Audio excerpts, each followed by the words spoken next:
Salut les footeux, aujourd'hui on se retrouve pour parler d'un sujet qui me tient particulièrement à cœur, surtout quand on voit le week-end qu'on vient de passer, puisqu'on a eu le droit à deux nouvelles grosses blessures, Ter Stegen avec Barcelone et Rodri avec Manchester City, des blessures qui vont très certainement les éloigner des terrains pour toute la saison, donc c'est très triste de voir ça, et je vous avoue que c'est un sujet que je voulais aborder en vidéo depuis longtemps, mais je savais pas trop quel angle prendre pour l'aborder, parce que je pense que c'est quelque chose, c'est un débat qu'il faut avoir, mais il faut l'avoir de manière argumentée, chiffrée, et pas partir dans les remarques vraiment basiques qui apportent pas grand-chose au débat.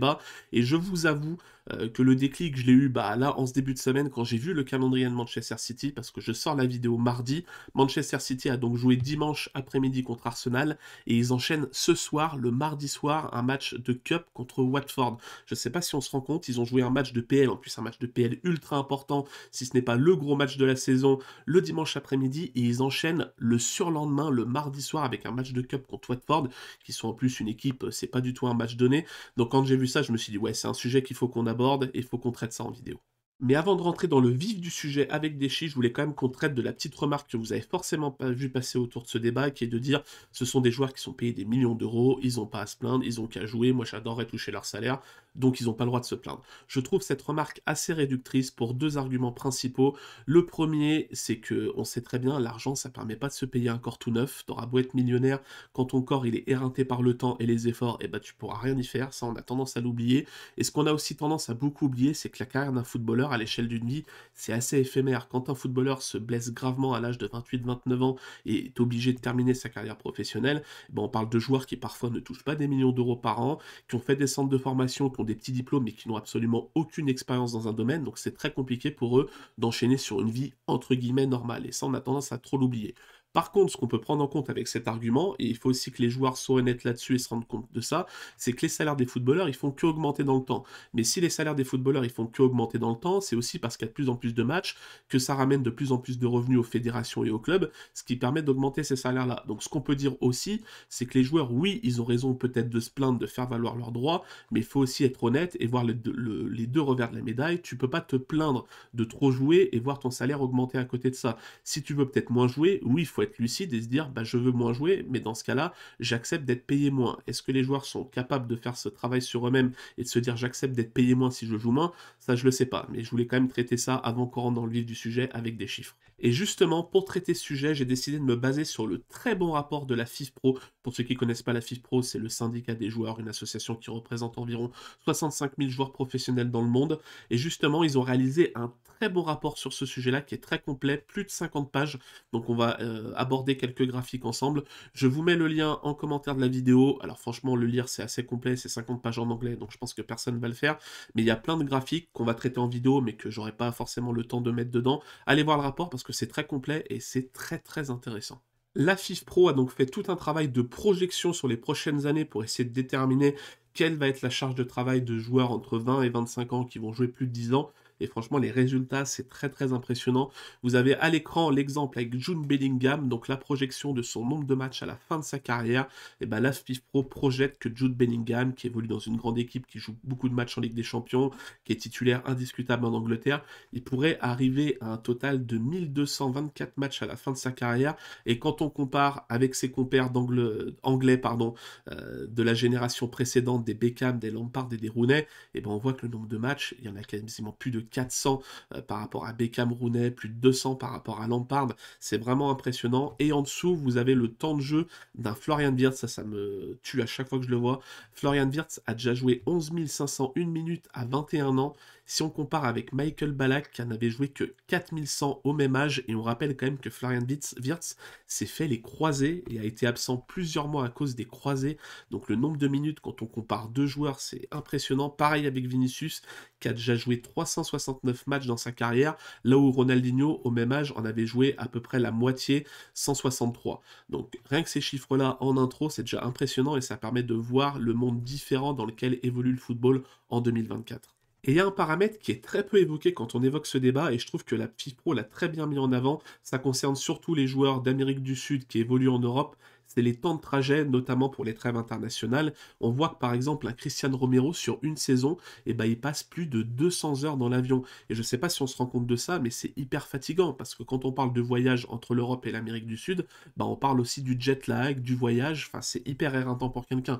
Bien évidemment, les joueurs ne voyagent pas en classe éco, hein, mais je pense que c'est un sujet qu'on traite pas assez avec les joueurs d'Amérique du Sud, les joueurs américains, et aussi les joueurs asiatiques, les joueurs du Japon et de la Corée. Il y a des joueurs japonais qui évoluent en Ligue 1, par exemple un Minamino. Parfois, il fait une trêve internationale en Asie. Il revient, un jour après être revenu, il est directement sur le terrain pour un match de Ligue 1. Et ça, c'est absolument incroyable. On a aussi le nombre de matchs joués dans la saison avec le classement. Le premier, c'est Julian Alvarez qui a joué 75 matchs dans la saison devant Phil Foden et Luis Diaz. On est environ entre 5500 et plus de 6000 minutes jouées pour ces joueurs-là. C'est un délire absolu, hein. On parle de joueurs quand même, un Phil Foden, il a joué quasiment tous les matchs en tant que titulaire ou une bonne partie des matchs. Plus de 6000 minutes jouées par saison, c'est absolument incroyable sur le papier, quoi. 6000 minutes, c'est fou. Donc comme on l'a vu, les joueurs jouent de plus en plus de matchs et passent de plus en plus de temps dans les transports. Et malheureusement, le problème qui découle de ça, c'est que le temps qui est pris pour les transports et les matchs, bah, c'est du temps qui est pris soit sur le repos, soit sur l'entraînement. Et la vérité, c'est que les joueurs ont de moins en moins de temps pour s'entraîner. Prenez le cas de toutes les équipes qui ont un rythme effréné comme Manchester City et Real Madrid, bah vous jouez un match, le lendemain, vous faites de l'analyse vidéo ou vous faites un entraînement qui est axé sur de la tactique pour préparer le prochain match. Les entraîneurs ont jamais la possibilité de travailler le foncier, de travailler les points faibles. Tu es dans un rythme effréné où en fait tu es constamment en train de te préparer pour le prochain match et du coup t'as pas le temps de travailler ce qui est important et de faire progresser les joueurs. Et ça c'est dramatique parce que du coup tous les joueurs qui arrivent jeunes dans des gros clubs, et ben ils ont plus le temps de se développer, plus le temps de se préparer. Ils doivent constamment être préparés physiquement à jouer un prochain match qui arrive dans 2 ou 3 jours. Et ça c'est dramatique pour l'évolution du football, je trouve. J'ai pris un autre graphique pour essayer de mettre en évidence ça. La FIFPro a pris 7 joueurs et a comparé le nombre de matchs qu'ils ont joués sur les 5 dernières saisons. Il faut savoir que la FIFPro recommande un maximum de 55 matchs par joueur et par saison. Si vous faites le calcul, il y a 52 semaines dans l'année, en sachant que les joueurs ont toujours quelques semaines de vacances quand même. Ça fait déjà un rythme de plus d'un match par semaine, hein, 55 matchs par saison. C'est pas du tout un rythme de sénateur où les joueurs sont tranquilles. Et ben vous voyez que sur les 6 joueurs qui sont pris en compte, il y a du Bruno Fernandes, du Bernardo Silva, du Antoine Griezmann. Et ben sur les 5 dernières saisons, tous les joueurs de l'échantillon dépassent ce seuil de 55 matchs. On a des chiffres absolument faramineux. Bruno Fernandes qui a joué 75 matchs en saison 2022-2023. Griezmann qui vient d'enchaîner 2 saisons à 66 matchs. C'est assez impressionnant et c'est là qu'on se rend compte que les joueurs sont sur un rythme effréné où ils s'arrêtent jamais, jamais, jamais de jouer. Et ça nous permet de dériver vers un autre débat, parce que je vois beaucoup de gens sur les réseaux sociaux notamment se plaindre et dire que le football des années 2000 était plus sympa que le football des années 2020, parce qu'il y avait plus d'artistes, plus de joueurs de ballon, alors que maintenant on a affaire qu'à des athlètes, qu'à des milieux box-to-box. Alors oui, peut-être, mais ce qu'il faut comprendre, c'est que c'est aussi l'évolution du football, le nombre de matchs, l'enchaînement, qui a poussé les clubs et les joueurs à se développer de plus en plus physiquement, à faire du foncier, à faire de la musculation, parce que les joueurs ont besoin de tenir un rythme qui est quasiment intenable. Moi aussi, il y a plein de joueurs des années 2000 que j'ai kiffé, on pourrait en citer plein, mais je suis persuadé que si tu les prends et que tu les héliportes dans les années 2020 ou en 2024 dans un grand club, c'est des joueurs qui vont très souvent se blesser ou qui vont être incapables de suivre l'intensité demandée et qui vont pas être capables de jouer un match tous les 2-3 jours et qui du coup va quasiment être inutile pour les grands clubs. Et ça, faut bien s'en rendre compte. C'est l'enchaînement des matchs imposés par les fédérations, les instances, peut-être aussi les clubs et les joueurs qui veulent toujours de plus en plus d'argent. Le but de cette vidéo, c'est pas de pointer quelqu'un du doigt, c'est plus de dresser un constat global et de dire maintenant on fait quoi. Mais du coup, c'est ça qui est triste, c'est que oui, le football a peut-être perdu de sa magie, mais c'est pas parce que les clubs et les joueurs ont envie de perdre de leur magie et qu'ils sont en mode, ah bah non, nous, le beau football, on n'aime pas, on veut développer du physique et avoir des joueurs uniquement physiques. Non, c'est juste que le football de 2024, t'es obligé d'avoir des joueurs physiques, et un artiste a clairement quasiment plus sa place dans le football moderne. Et c'est ça qui est triste. Regardez, on a un petit focus par pays, notamment l'Allemagne. Florian Wirtz, il a déjà joué 11 501 minutes dans sa carrière, alors qu'il s'est fait les croisés. On a comparé tout à l'heure à Ballack, c'était pas forcément le meilleur exemple, mais il y a une comparaison avec Müller, Podolski et Schweinsteiger, qui sont quand même des joueurs qui n'ont pas explosé sur le tard. Hein. Et bah, un gars comme Florian Wirtz, qui s'est déjà fait les croisés, il a déjà plus de 3000 minutes jouées de plus que tout cela. Pareil pour Mbappé. Mbappé, à 25 ans, il a déjà 32 000 minutes jouées, c'est bien plus que Zidane, Griezmann ou Thierry Henry à ces âges-là. Et après, vous avez aussi Vous avez aussi l'Espagne avec Pedri. Pedri, c'est abusé parce que Pedri, pour moi, c'est l'exemple même du mec qu'on a pressé comme un citron sur une saison et qui, depuis, a du mal à revenir en forme à 100% et qui se reblesse tout le temps. Et bah, Pedri, il a déjà 12 000 minutes jouées. C'est plus que Xavi, Iniesta, Guardiola, Rodri à son âge. C'est absolument monstrueux. Pareil au Brésil, Vinicius Junior a plus de minutes jouées que Ronaldo, Kaka, Hulk à leur âge.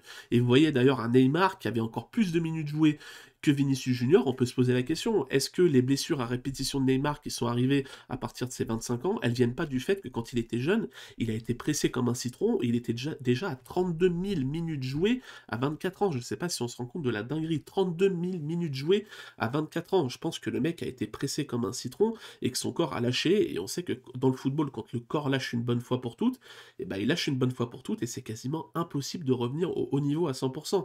Donc je trouve que ces chiffres, ils sont vraiment effarants et il témoigne de l'évolution du football, une évolution que je considère plutôt négative. La question qu'on peut donc se poser, c'est qu'est-ce qu'on fait? Parce que maintenant, on a une formule de Ligue des Champions qui ajoute des matchs de poule, on a aussi la nouvelle compétition, enfin la nouvelle formule, la Coupe du Monde des clubs qui arrive, je crois, à l'été prochain.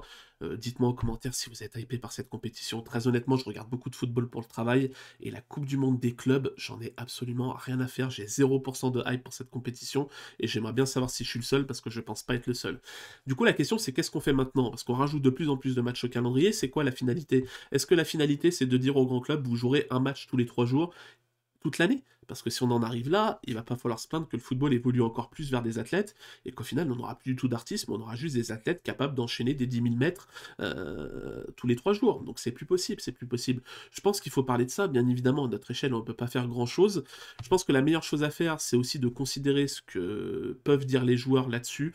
Je pense pas que tacler les joueurs qui prennent position, bah, le sort est assez moqueur, parce que Rodri s'est blessé gravement, mais il y a quelques jours, il prenait justement, entre guillemets, position, où il disait que les joueurs n'avaient jamais été aussi proches de faire grève pour faire valoir leurs droits, parce que le rythme des matchs était plus tenable. Je pense que nous, en tant que supporters, la meilleure chose qu'on puisse faire, c'est d'essayer de soutenir les joueurs qui prennent ces positions, de pas se moquer d'eux en disant « Oh là là, Rodri, il dit qu'il va faire grève alors qu'il est millionnaire ».